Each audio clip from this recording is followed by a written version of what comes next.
Any health-related information on the following show provides general information only. Content presented on any show by any host or guest should not be substituted for a doctor's advice. Always consult your physician before beginning any new diet, exercise, or treatment program.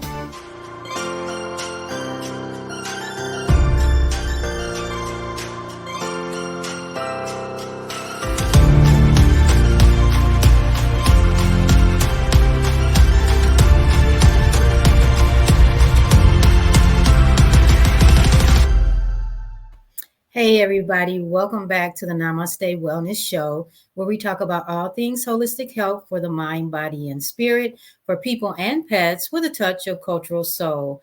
I'm Lori, your host, and today we're going to be talking about rap music, mental health, and meditation. I have two very special guests. My brother is going to be here with me today.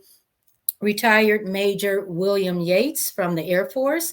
He's going to be co-hosting the show with me today, and we're going to be interviewing our very special nephew. Noah Don was born and raised in New Jersey, and he is an East Coast music artist and producer, as well as a lyricist and an entrepreneur. He started his own record label at the age of 24, and is now the founder of Street Scholars Regime, or SSR Records, and heads a designer. He's a designer and owner of SSR 03 fashion line. He actually has worked with several artists, including Irv Gotti's Murder Inc. executives and Jay-Z's Rock Nation label as distributors for his music, which he owns 100% of his masters and publishing. Noah has a latest project called Heavy as the Crown, and it is released internationally, creating a huge buzz, which led him to be played and interviewed at some of the biggest radio stations in the world, such as Power 105.1 in New York City, as well as on BET Jams. So welcome, brother and nephew, William and Noah Don. Hey guys. Good morning. Good morning. And you know, we did leave out one moniker for Darius, and we should put in there that he's also a mogul as well. Well, thank you. I'm down with that. Okay. So let's just go ahead and get right into it. Darius, tell us a little bit about your background and what inspired you into a career of rap music. I believe music is in my blood, to be honest. A lot of my family members they play instruments from like jazz. And I just grew up in my culture. I just grew up around music. Oh, wow. I remember being little, my mother played every record from Diana Ross, Marvin Gaye, a lot of Motown. And I have origins in Detroit, so it is a lot of Motown. Yeah. Right. That's right. You got two aunts that sing too, and they were headliners in one of the lounges back in the day here in Detroit. Yeah, Wanda still sings. Yeah. Your aunt Wanda still sings gospel. She's still singing as well. So among others, yeah. So you have you come from a rich heritage, rich musical heritage. I can feel it. I know it. Yeah. Well, music is joy. Music is joy. Yeah. Mm-hmm. So tell us about how you got into rap music. I started writing music when I was about 9 years old. Back in the day, like in the 90s, there was something called like the box. And I used to run my mother cable bill up because you had to call it in and then pick the video you want to watch and they'll play it. And me growing up, like watching that or being, I liked hip hop at an early age too, but I first started trying to write songs at 9 years old. So that's where it all started at. And then it just took off. By the time I was like 16, we was rapping in schools and freestyling and doing battles and stuff like that. So that's what started me up. Okay. Started just like the roots of rap almost. As you know, and I'm sure Darius understands this when we talk about rap music, we look back at the history and the roots of rap. It goes back to being what I would consider the newspaper of the neighborhood. A good example of that was Boys in the Hood, the movie that we made about NWA and what they did. And of course, that started because of what was going on in the community. This is how they were able to get that information across to people, the way they could fight back with what they were faced with in the neighborhoods. And of course, that was a big outlet for, you know, their release of the stressors and things that they faced in the neighborhood back then.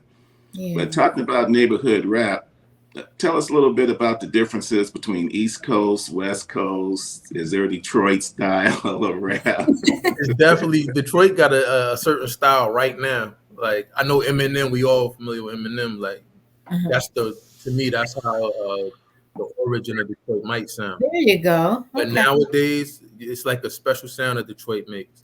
And West Coast got their own sound. East Coast have multiple sounds. But I think in this era right now, it's like something called drill music. So it's a lot of drill. It's still hip hop, but everything is more broken down into genres, even though it's all art. So you can't just say rap music is just hip hop. Now hip hop got so many genres, it got like pieces to the pop. So my version of hip hop is more conscious rap, even gangster rap, but I'm starting to put more political and references and even spiritual references into my music more. But I'm not a spiritual like a gospel rap artist. But it's so much. It's they break it down in so many ways now. There's West Coast got their own sound, like Kendrick Lamar and stuff like that, which is rap too. But it's all about what you bring to the table. So individual duality. So right, okay. Now, talking about bringing things to the table, I mean, you have a lot going on. I mean, I'm gonna say one of the top rap artists. That's my plug. I like that. With your own production company. I mean, you've got relationships. You got your kids. You got some beautiful daughters. As a musical artist, and you are expanding your career. Give us a little bit on how you keep your life organized and keep that stress level down. Well, with anything, first, your foundation has to be taken care of. So home is my first priority, being a dad and just taking care of everything I need to do within. My peace start around me and within. And then I get into,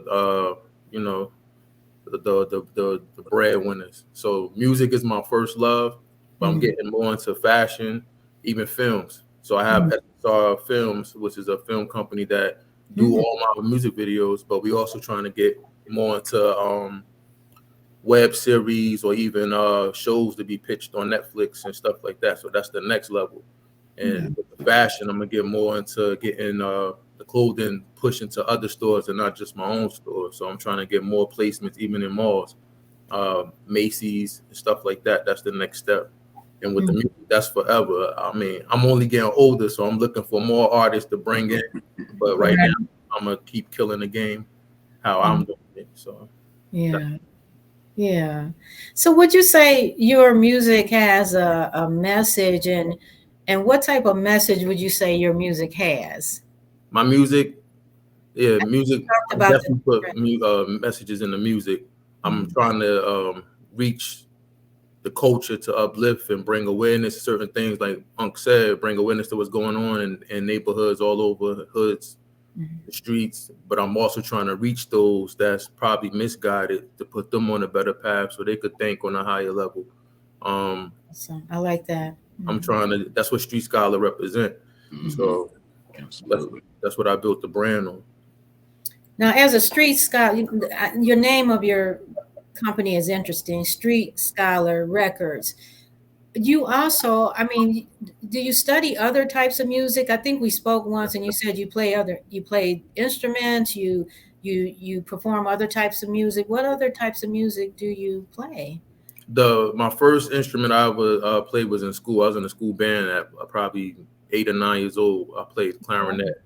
Then I played the saxophone and I played the drums when I was heavy into church growing up. So I was part of the church band. But those, I haven't played instruments in a long time, but those are the main instruments that I started with. Okay. So you don't play any of the music on your, did you play any of the music or instrumentals? And I'm more like an orchestrator. When I'm in the studio producing and curating songs, we might bring in a live band, and I know what I might want to hear. And I'll bring in a guitarist to play certain strings, and I have a producer. I work with other producers that help me bring the beats to life. So it could be anything from a pianist to a guitarist. I still like bring in certain sounds or record certain sounds. I can even record the horn on a car. If I want the horn, beep the horn on the car, and I want to use that, we sample a lot. We really build it from scratch. So everything play a part. Yeah, I noticed that on your music. I'm sorry, I didn't mean to cut you off, but I did listen to the album, and I told you that I was really into some of the rhythms and the beats, and because I wasn't always, or haven't always been a big rap listener person, I like the beat, but I never really listened to the words, so I really had an opportunity to listen to the words. I just want to say that. Genre too. You got into a lot of genres, so bringing rap into the fold, so to speak, is just a natural evolution of things to pick up on as well. So you're pretty knowledgeable and gotten into a lot.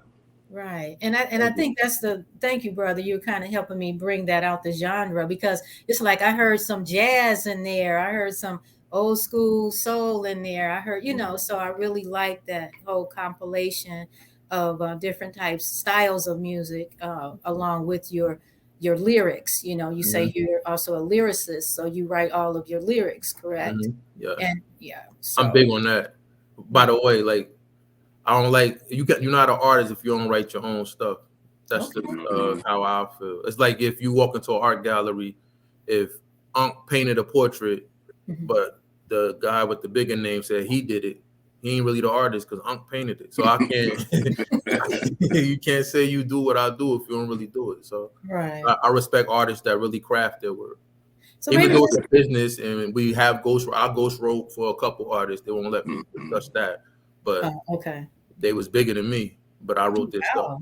Yeah, that's awesome. See, that's a good point that Darius brings up, because I remember listening to a show that Lionel Richie was on, and I'm glad Darius takes the approach that he takes, because a lot of artists, even in the different genres, don't really know what it takes to really make music.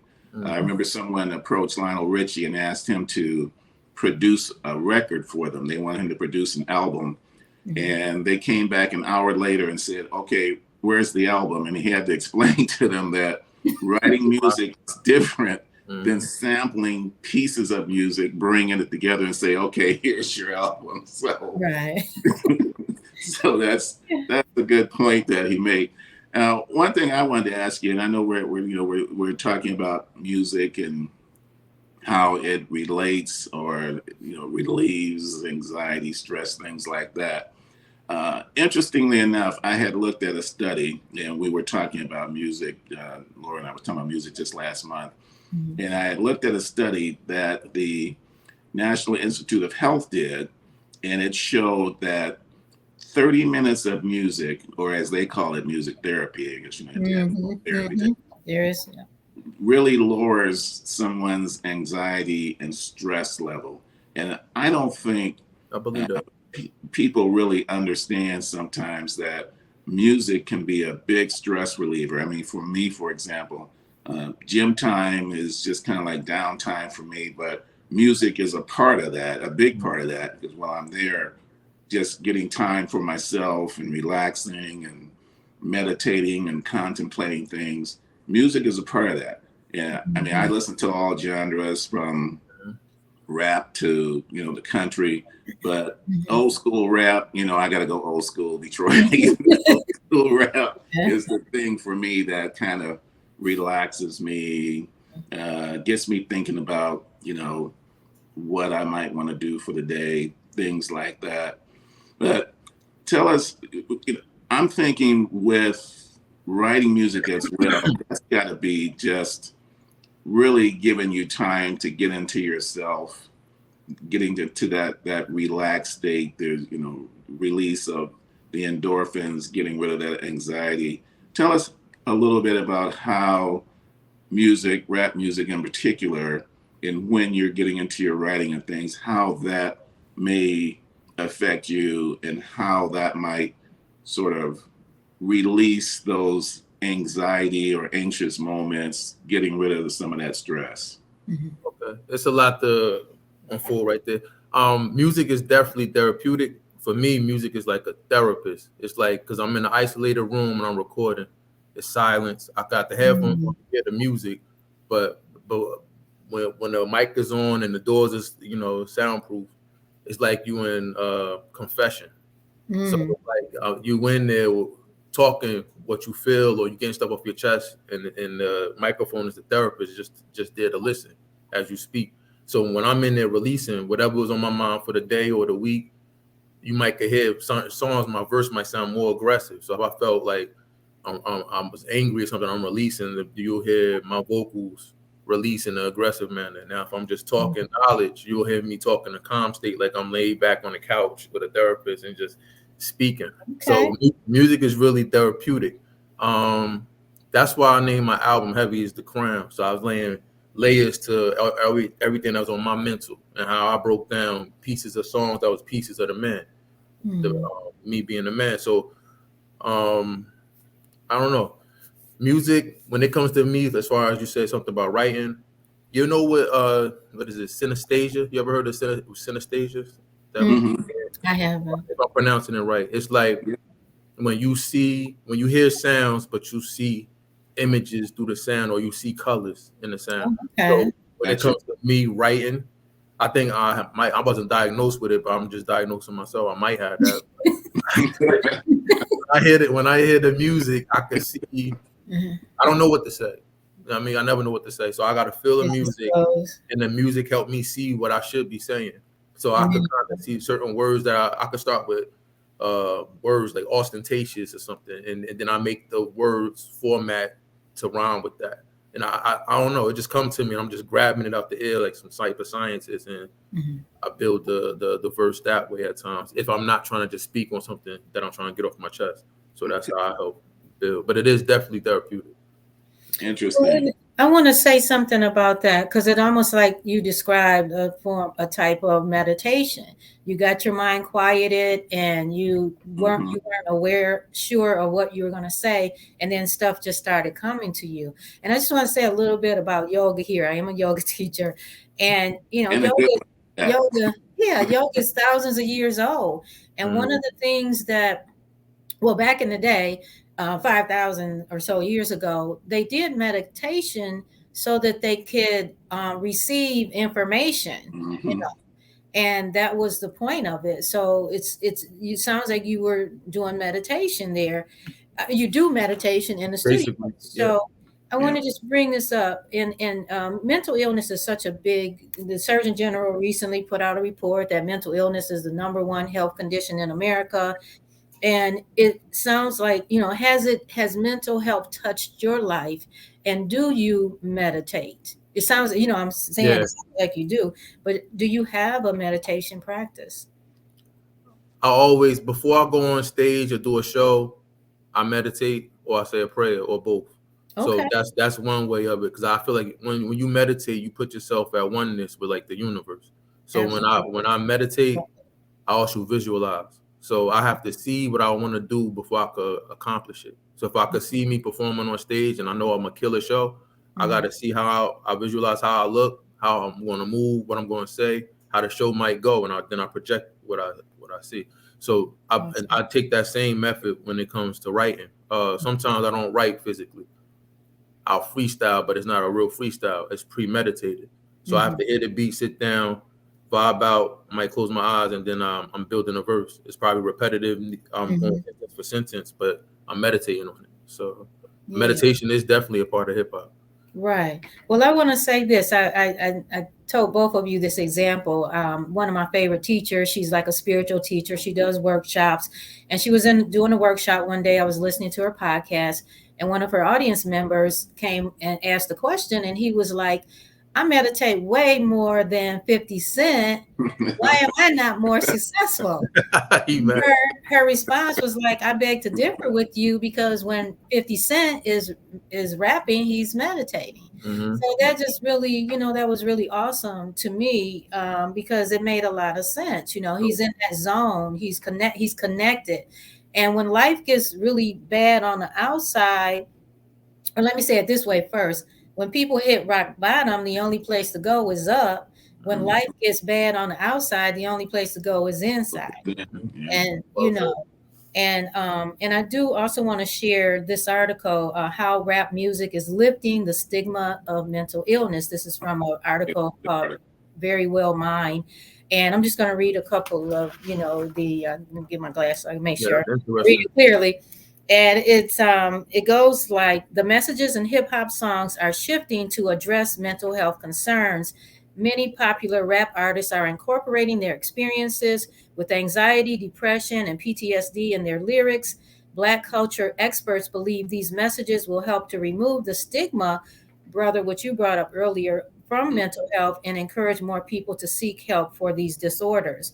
And according to a recent analyst published in JAMA, which is the Journal of American Medical Association Pediatrics, looked at the lyrics of 125 songs from 1998 to 2018 with the intention of finding a correlation between music and the increase in mental health concerns in young men, mainly young Black men.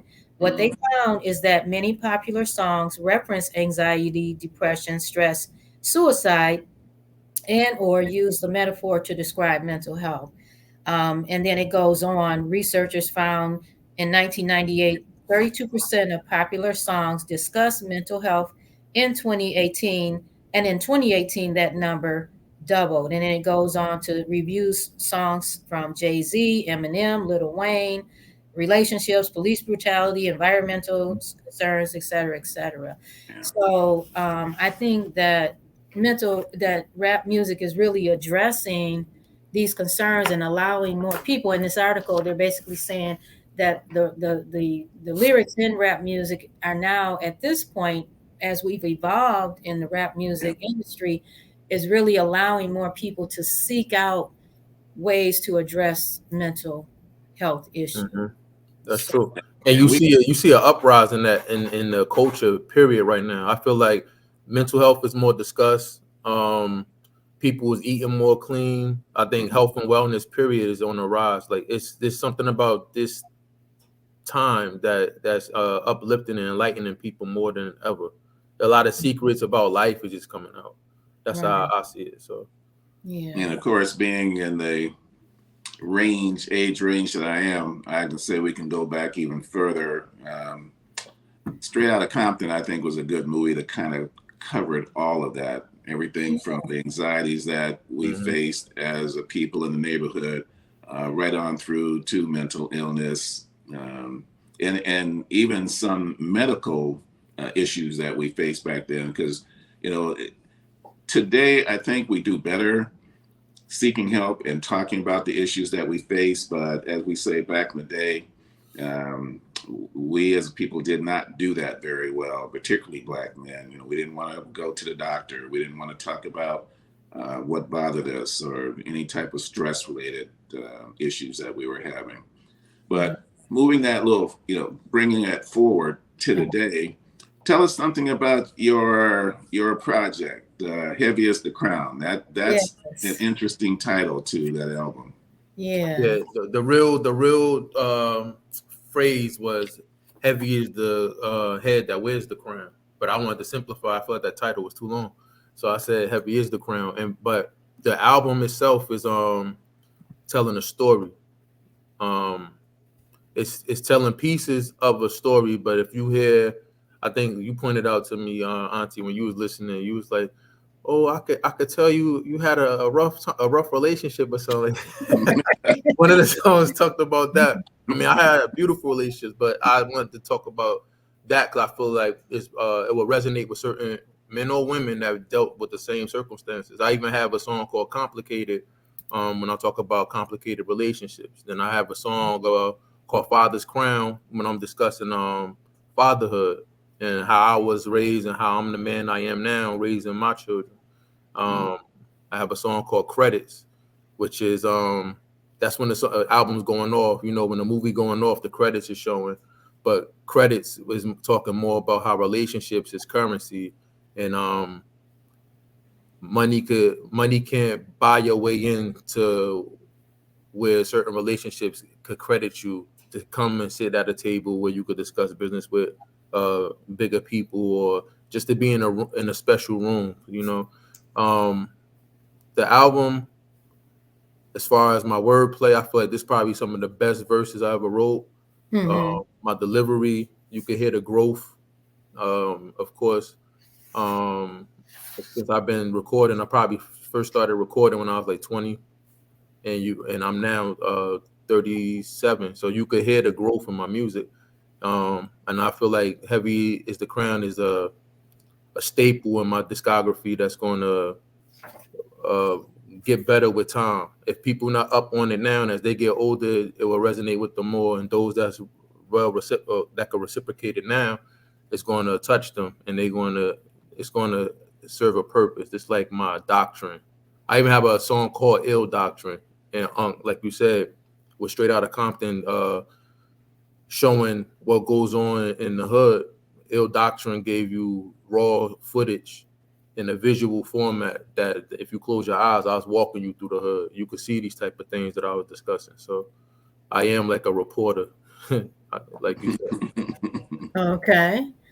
All right. And then we can, okay. So thank you. So now would you want to do a little, Freestyle? freestyle for us? So, Yeah, we got to have a freestyle. yeah. And if I thought I was good enough, I'd join you, but I'm not. So I'm gonna let you. I'm your nephew. You could do it. You could do it.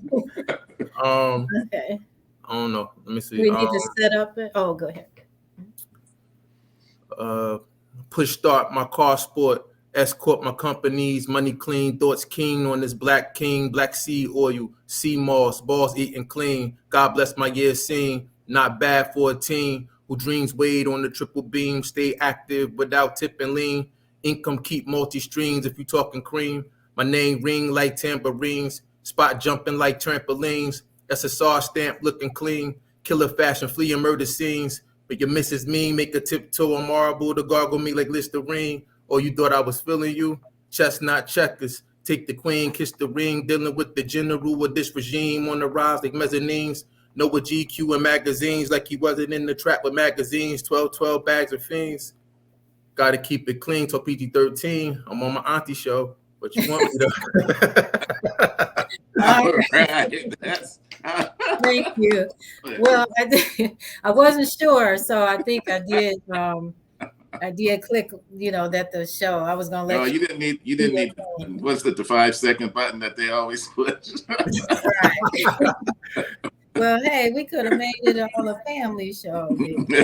Okay, all right. Outstanding. Thank you. So that was one of which piece was that from your album? What was the name of that particular?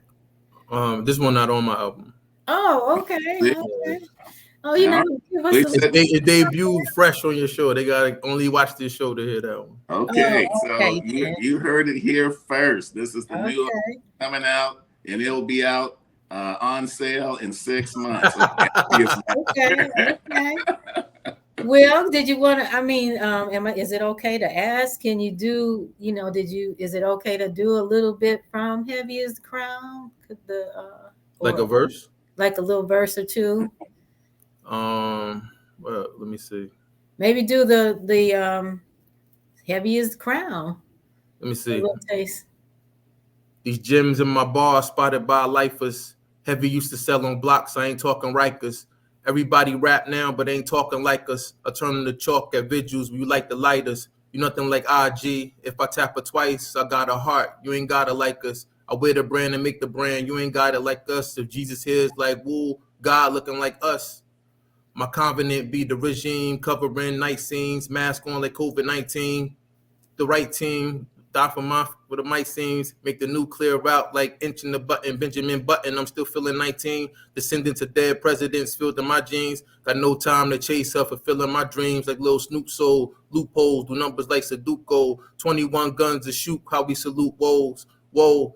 Like Joey and Blossom, the black rose that cracked through the concrete and blossom. Flow was on awesome. Labels want me to cost them. An arm in the leg, arm, leg, arm, head, God body, heavenly, cool like a lie in the shade. My mob got me. You see how far my mind got me. My Don body, respect me like John Gotti. I don't know, Auntie. It's going to get too crazy. I keep going. Okay. Thank you. And, you know, and the best part about this, he's doing it without the music. So I was going to say the music. Yeah, you're doing that's crazy. That sounds good a cappella. You know, I was watching the clip. I forgot what it was in. It's in black and white, so I know it was old. It might be like 1920s or 1930s. They call it scatting. Before rap, scatting was doing exactly what I was doing. Like they was doing that with their mouth without the music. Yeah, so, scatting is I would say, and you're right, I would say scatting was the original versions of rap or the original rap. Yeah, but you are exactly right.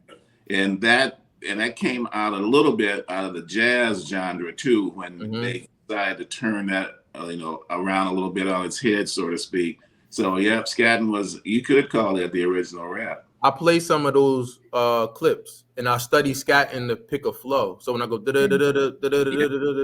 I find the words to match it, but the scatting, how they was doing it back then, it was raw. So scatting is okay.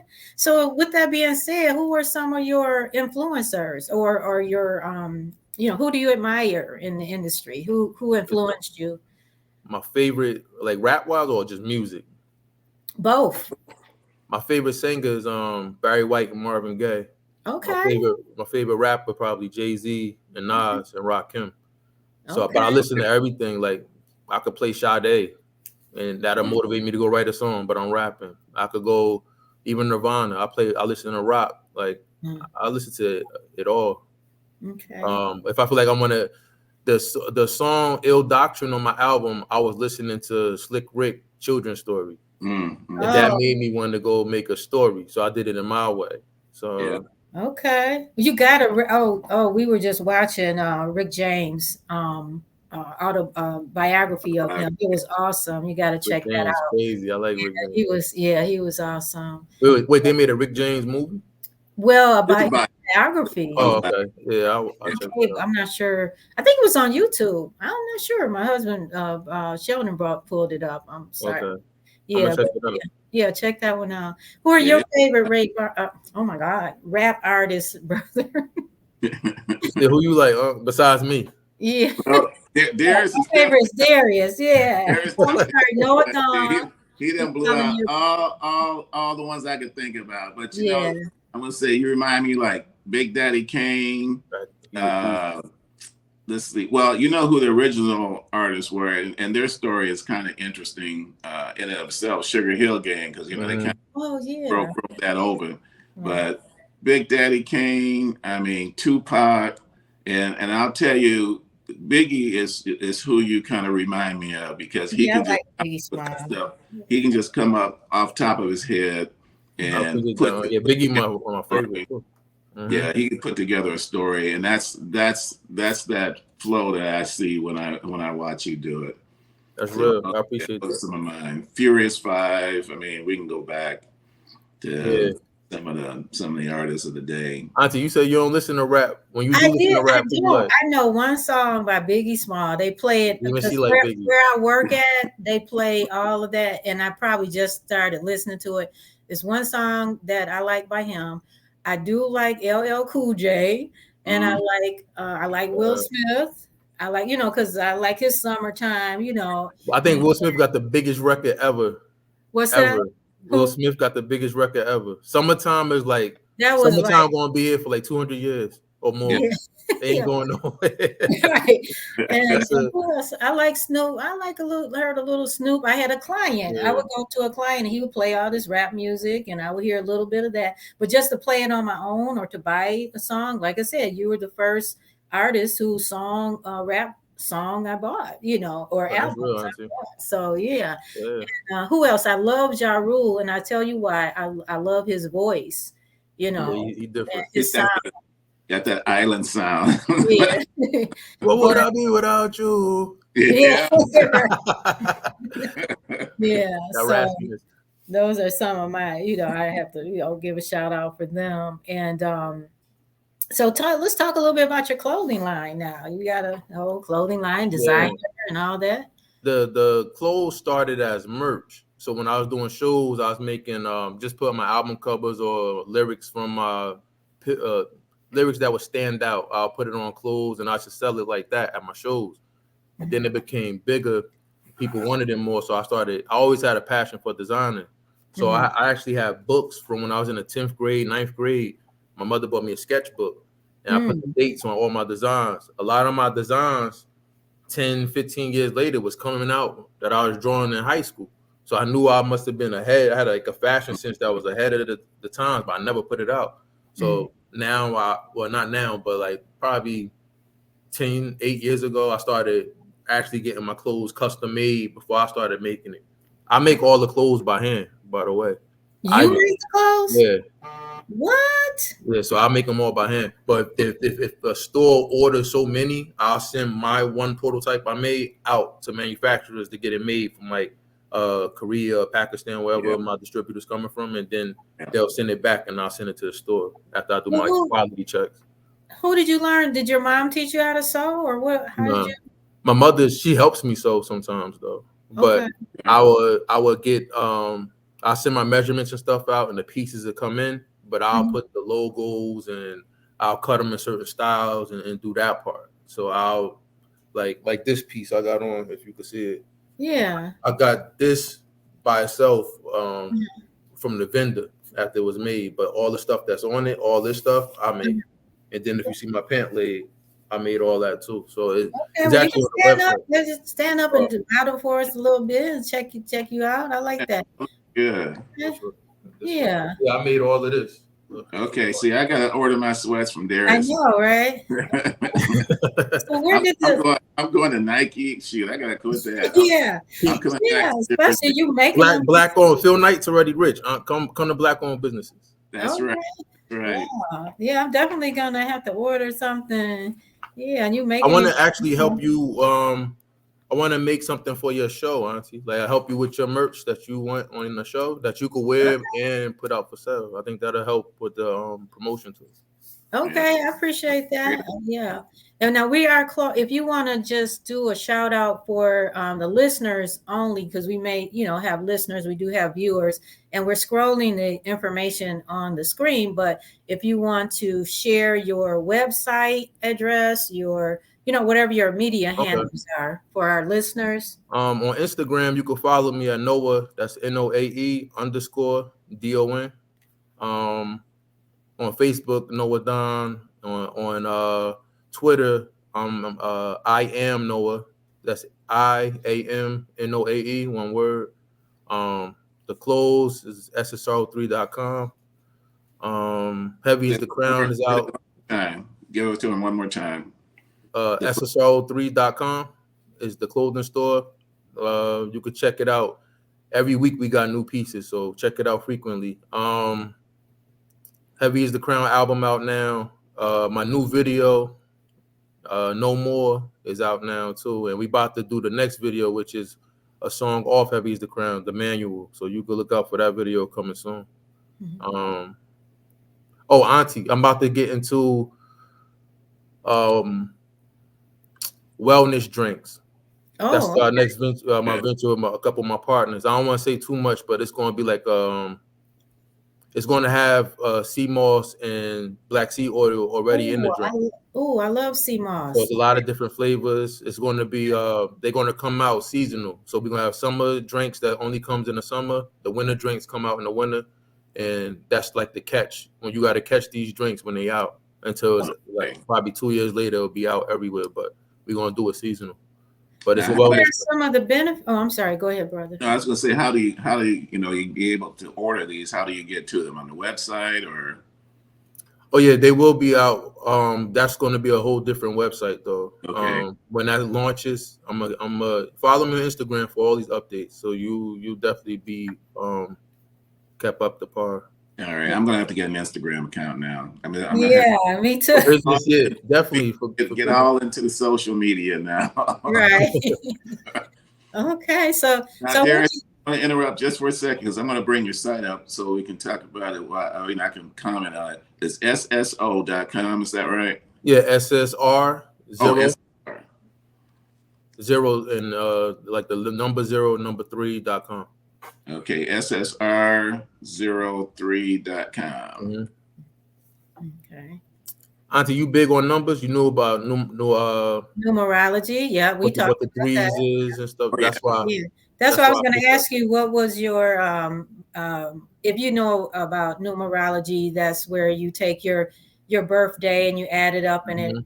reduces to a certain number unless it's a master number, and then the same thing with your name, you add up the number values and the letters of your name and then you get Mhm. a certain number. And So also the that's for third. a whole nother topic, That's a right? whole nother episode. I know. But the third chakra. The third chakra is the eye, right? The head. Well, the third chakra is your solar plexus chakra. It's Oh, okay. underneath your sternum.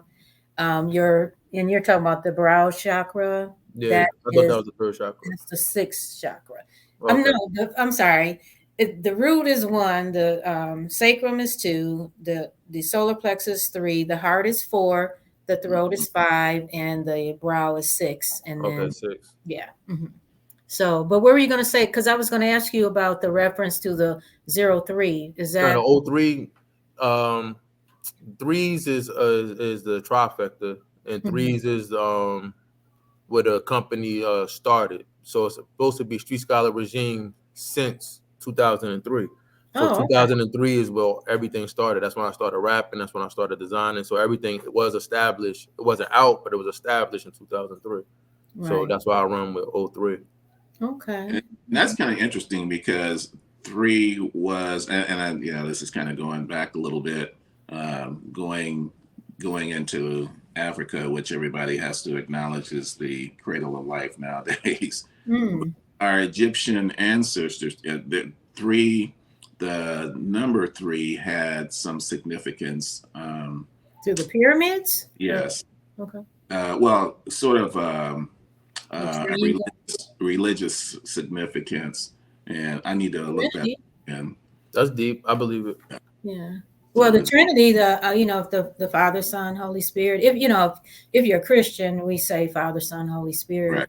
Yeah, it's got the Trinity has something to do here too, but the number 3 was significant in Egypt back in the day as well. So that's that's a good omen. Mm-hmm. Yeah, I follow the 3. Follow the 3, you can't go wrong. I got 3 companies too, so it's the music, the fashion, the film. So I look at everything like sometimes numerical. Like the 3 stands out. Yeah, it really does. Three is one of my favorite numbers. And in numerology, 3 is actually my heart desire number. It's the number of joy and fun, and it's more looking at life from the lighter point of view, And so it's always been one of my favorite numbers. And so I played basketball, and every time I was on the team, my number was always 3. Without me requesting it, I always had 3. So 3 always picked me. So I picked the 3. Okay. Well, that, like I said, that'll be a topic for another, because numerology can help a person, understand themselves better. And I started doing numerology. I know we're getting off track of rap, but we're talking about all things holistic health. When I was in college, and actually my guidance counselor, I had a really cool guidance counselor, and he talked about numerology, and I started studying it a little bit. But what it helped me learn more about myself, and it helped me learn more about the people around me. So to me, it was a positive thing. I think all things can be used either, and he would say this, you can use something negative or you can use it for a positive. Yin and yang. Yeah. We are I believe all things have positive and negative to it. That's the only way you could charge your positive is through negatives. I know you shouldn't view negatives as a negative thing at all times. It's charges too. We all energy. So that's vibration. Yeah, good vibes. That's why, I always want to promote everything is vibration. You know that, brother, because you have a science background. Everything in the universe is vibrating, right? Yeah, that's true. is vibrating. So we can either choose to vibrate from a higher perspective, or we can, if until you know how to do better, we're vibrating where we are, but we can always improve. So, like you said, one of y'all said when you hit the low, you view the low as a negative. When you reach the bottom, hit the bottom, you only could go up. So you need that negative moment or charge to propel you to do positive or go higher than what you are. So right, it's all good. If you view it like that, it's all needed. It's all good.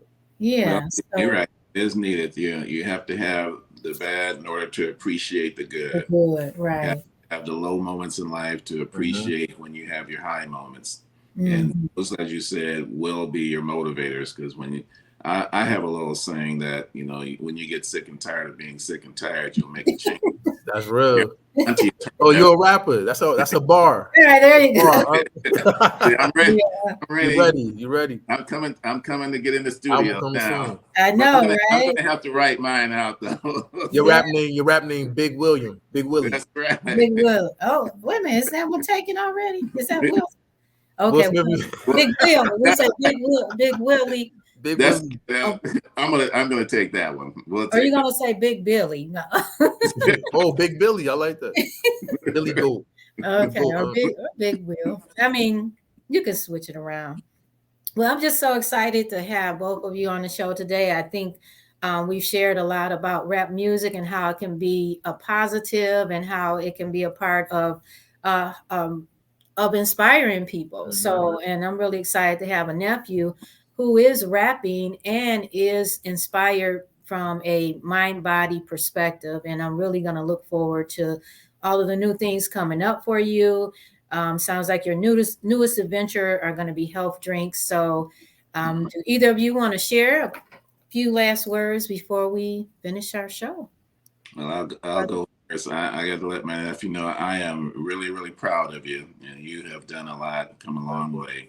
And if there's one thing that people take from this show with respect to the music industry, I'm going to share that my nephew was smart enough to do, and that is you have to own your own masters, and that's something that people don't pick up on. Love it. And I'll leave them with the words: always never give up, always go hard, and see it through.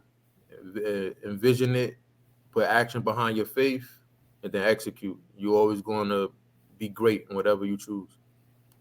Amen. All right. I love you guys. Thank you so much for being here. And thank you for joining in. And I hope you'll continue to tune in every week at 11 o'clock for another show about holistic health for the mind, body, spirit. Until next time, stay safe, stay well. Namaste. Namaste. I have fun. All right.